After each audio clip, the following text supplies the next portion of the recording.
Hello, assalamu alaikum everybody. Hope you're all safe, sound, and healthy. And I'm back because a lot of things are going on, as we know, especially because tomorrow is going to be the by elections. Yesterday was the last day of campaigns.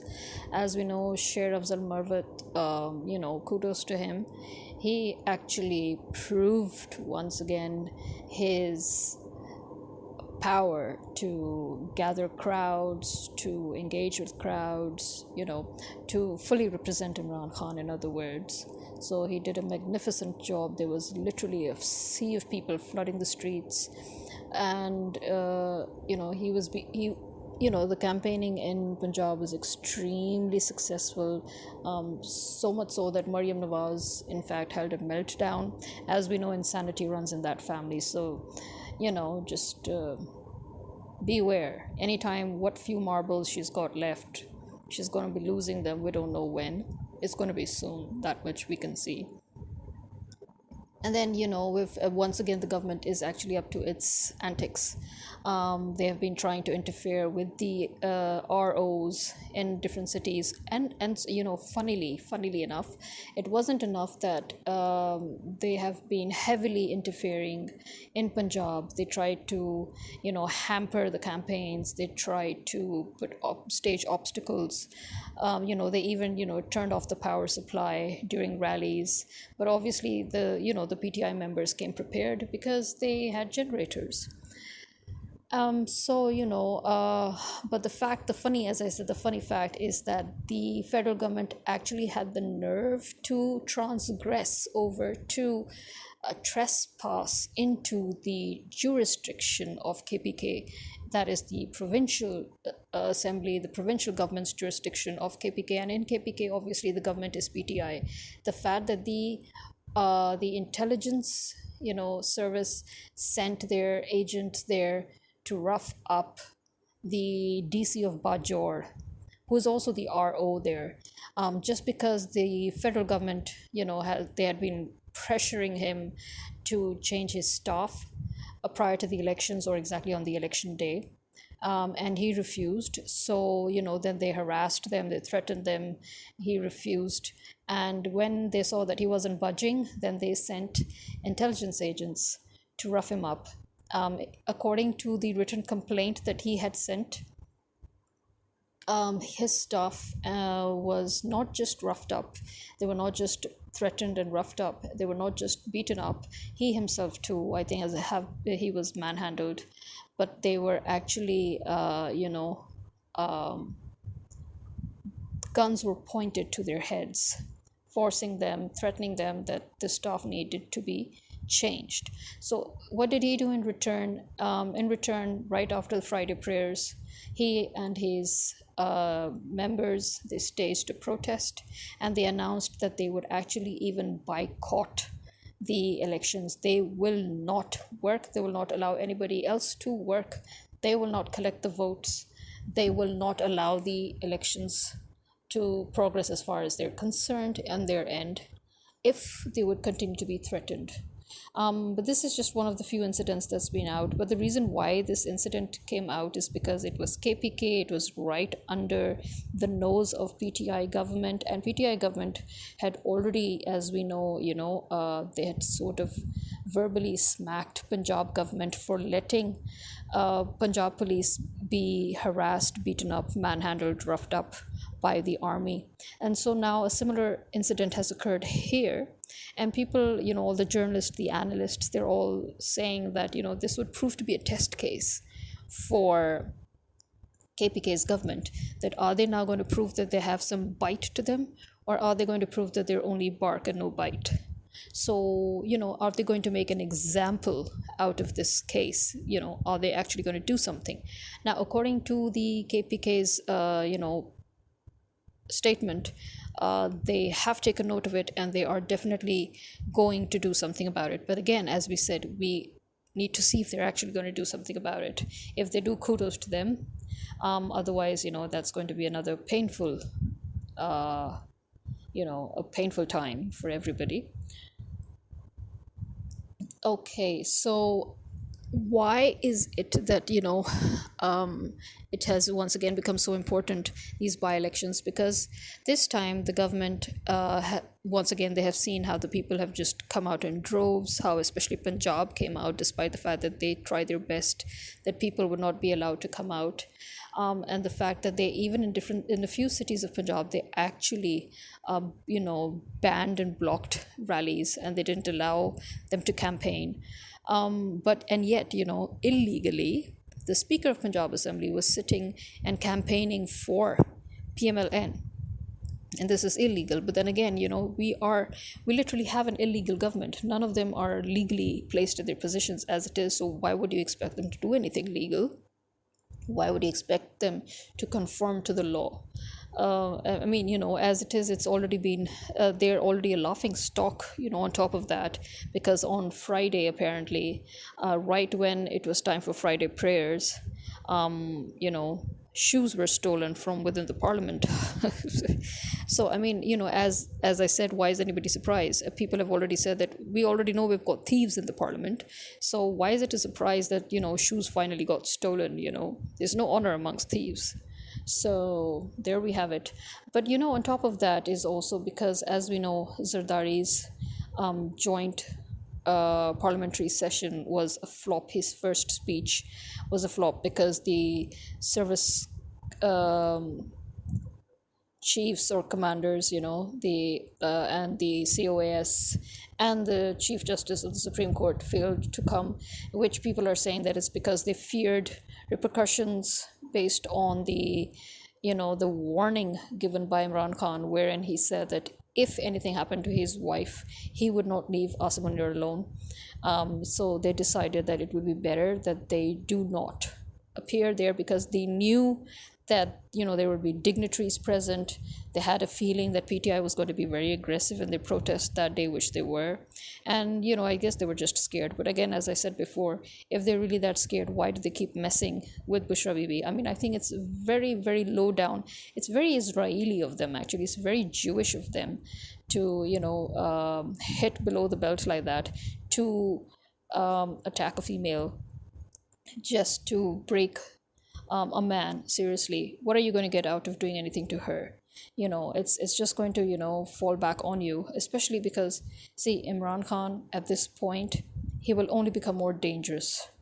I mean, when you take away everything from somebody, then that person is going to be the most dangerous, unstoppable enemy ever. And that person has now, actually, you've given him more power because he's got nothing to lose, number one. And number two, the people of Pakistan are going to get very aggressive. Because, I mean, let me tell you one thing. Bushra Bibi has proved to the world how stupid, how wrong, how pathetic, how desperate everybody is whenever they try to slander her. She has stood by her man, and her man has stood by her. I think even the US establishment envies Imran Khan that. The fact that he's got a wife who just stands by him and he stands by her, the fact that these two are true partners. I mean, I bet you they wished that their presidents had such true partners, who would stand by each other through thick and thin. And Imran Khan is standing by his wife is standing by him. They're both staunchly and in a very dignified manner, they're bearing through all this. And Bushra Bibi was a very healthy woman, and the fact that such a healthy woman is suddenly constantly having problems, it's obvious, why, that she's being slow poisoned, again, just to mess with her, to mess with Imran Khan. And then refusing to do the tests, but because the judge insisted, so finally they did the test in Al Shifa hospital. But as I mean, everybody already knew that it doesn't matter that her personal doctor is going to be there supervising the tests. It doesn't matter that the lawyer is going to be there supervising everything, because when it comes to actual production of the results, tampering can still be done. And that is something that PTI members and people of the public have shown concerns about, because nobody trusts anybody now anymore. Nobody trusts the government. Nobody trusts the police. Nobody trusts the hospitals. Nobody trusts anybody. And then, to boot, concerns only got raised even more because plainclothes men apparently suddenly showed up in large numbers right after the tests were completed, and they were about to record the results. So, and those people were seen getting involved with the administration and getting involved in the whole caboodle. And it was obvious who they were. They were of the intelligence.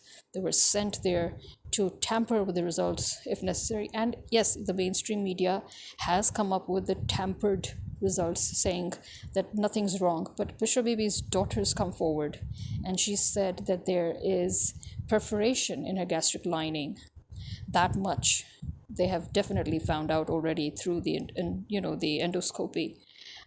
So there, she has a perforated gastric lining, which is obviously a symptom of a foreign substance constantly being fed to her, a substance that is not something that should naturally appear in somebody's digestive system, and that is causing this corrosion, so to speak.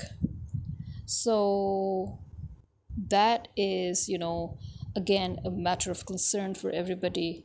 But these tactics, these antics, all they're doing is, because we know that this is truly a fascist state right now. We have a fascist government. Maryam Nawaz, her government, they're all fascists right now. And this is basically a hidden dictatorship. And you can't expect anything, because this is no longer the Islamic Republic of Pakistan. This is the US colony, So this is Pakistan, the colony of the US. And in a colony, there is no way in hell that you will actually have a working system, especially if it is a banana republic, which is what the US worked with the Pakistani army as well as the Nawaz Sharif and Zardari families to ensure. They worked to break down Pakistan. They worked to break down Pakistan's sovereignty. They worked to make it into a banana republic so that nothing legal, there should be no framework, no legal framework, no constitutional framework left. And people should have no rights. In fact, as I've said it before, whenever the US talks about how it is against dictatorship, that is the joke of the century, really. It makes everybody else laugh. The US and the people of the US seem to think that they are the world. They're not the world. You're not even 1% of the world. The most hated country in the world is the US. I'm sorry, but I'm not sorry. It's the truth. The most hated country in the world is the US. Okay, and that is because the US has always interfered with different countries. They have interfered with their governments. They have interfered. They have actually manipulated governments all over the world. Not just that, they are responsible for most of the dictatorships, actual dictatorships in those countries, and they talk about how they're against dictators. Yeah, ha ha, lovely joke that. So yeah, what we have here now is we've got Bushra Bibi, whose results are basically yet to come officially, but her daughter has already come forward because the mainstream media announced false results, fake results, so her daughter was obliged to come forward and make that statement. And then on the other side, we have, our illegal government, the American minions, the dogs, who are constantly, frantically trying once again to rig the election. So tomorrow you will have no network, no internet, no mobile network, nothing once again, which again will cause trillions of dollars in loss to the country that they have already bankrupted. But then again, they came here to do that, so why should they care? And the reason they're going to do that again is so that they should be able to manipulate the elections once again. In fact, news and rumors that have come are to the point that they have already started rigging the elections, obviously. For example, not only have they started filling in and signing off, on, basically, not only have they started stamping faked votes, which is again nothing new. I don't know. This is something that, the only way Nawaz Sharif and Zardari have ever won any elections is by, filling in the ballot boxes with fake votes. This is nothing new. But the fact that they've, again started that, they've already started stamping on fake votes, Plus, they have started filling in Form 45s. So they've already started forging not just the votes, but the Form 45s as well.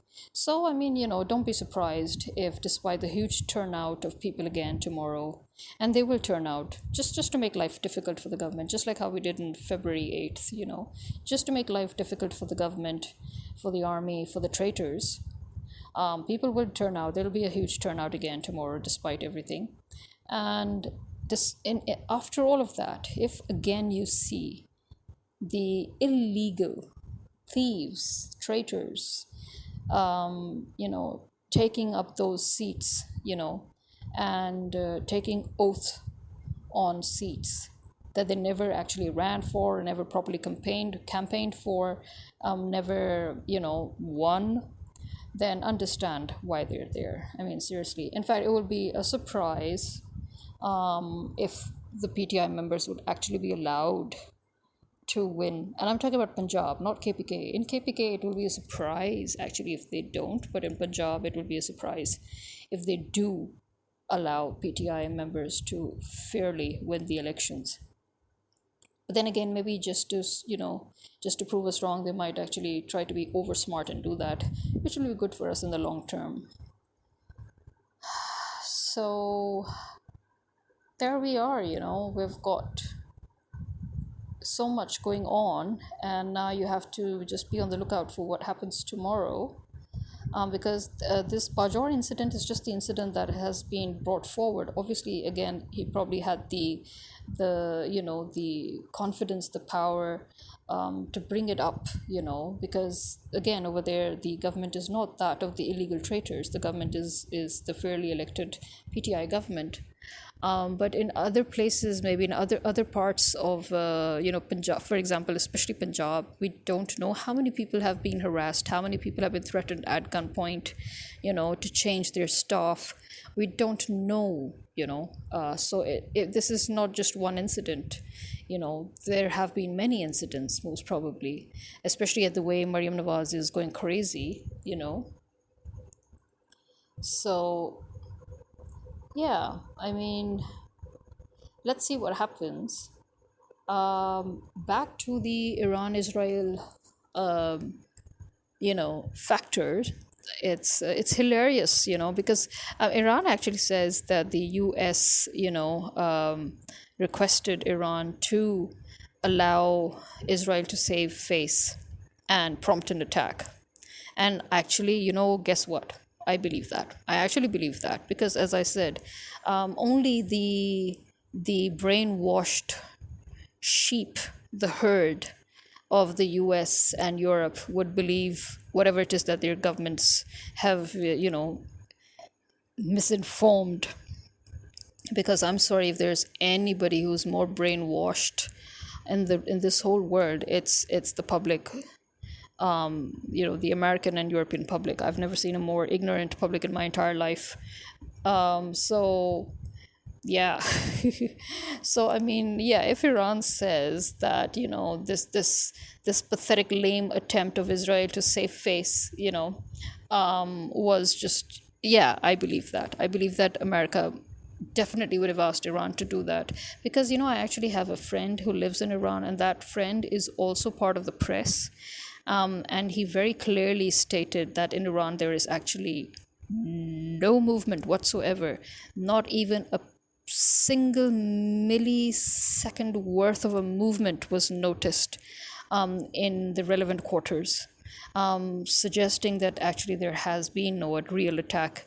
The public is going as it is. The government is moving on as it is. Everything is completely normal. There has been not even a single squeak of an ant misstepping. So everything is in order, everything is in peace. There has been no actual attack in Iran.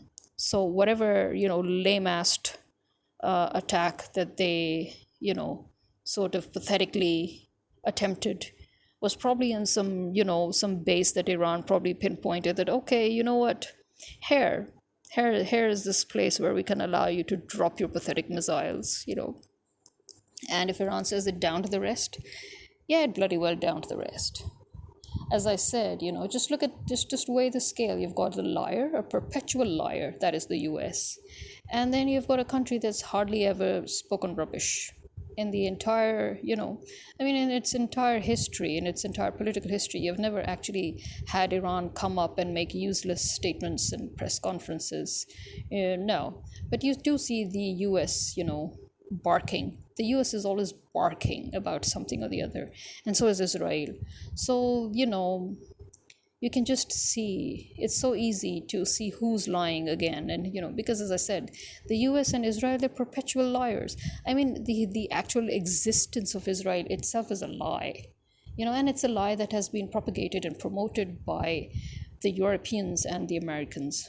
What more do you want, seriously? So yeah, this is it from me for now. The rest, we'll see what happens tomorrow. But as I said, no surprise if you do find that once again the mandate's been stolen. But again, that doesn't mean the public's not going to make their life more difficult tomorrow. In fact, the public is probably going to ensure to make their lives more difficult tomorrow. But this is me signing out. Khuda Hafiz.